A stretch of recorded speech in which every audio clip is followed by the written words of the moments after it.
To write an outpatient opioid prescription, you will now have to enter a point of care note. This is going to do a review for any kind of opioid medications. At the top, there are two options. You can either initiate an opioid therapy at a VA or renew an opioid therapy. The only difference between the two is renewal will have the option to choose whether to continue the therapy that is currently going or to discontinue or change the therapy that the patient is already on. So we'll go ahead and initiate therapy. You can see right here we have a blue link that goes to the STORM dashboard. The STORM dashboard is the risk review that we're doing.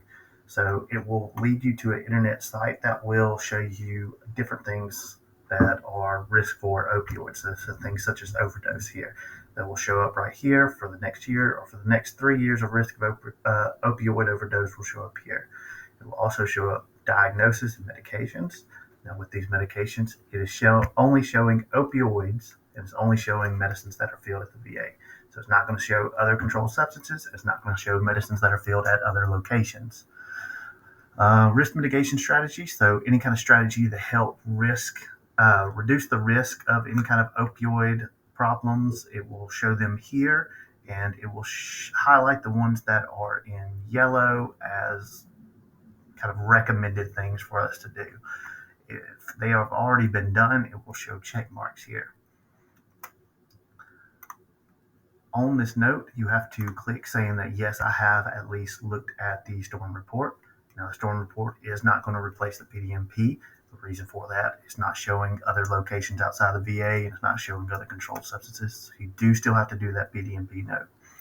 Down here, if it will show the drug screens, there's no data for it, but if they did have positive drug screens, it would show it here.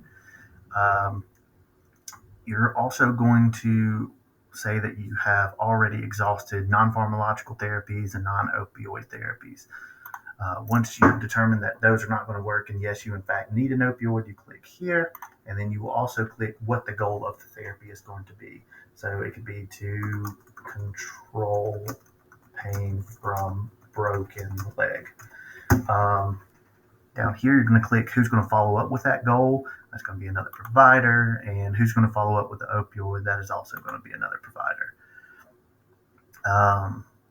Aberrant behavior. So if anything showed up during this or during your time with the patient that looks like there's aberrant behavior, you'll mark that here. So you can either say no, or you can say, yeah, there is some. It needs to be followed with someone else. And you can also select other things if you want to do your drug sample, or if you want to prescribe some naloxone spray, you can do that here.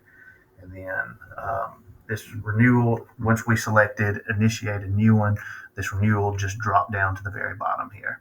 So we're done with this note. We can click finish, and it will take us straight to the ordering menu. You should be used to this, and you can see right here, there's that naloxone that I did.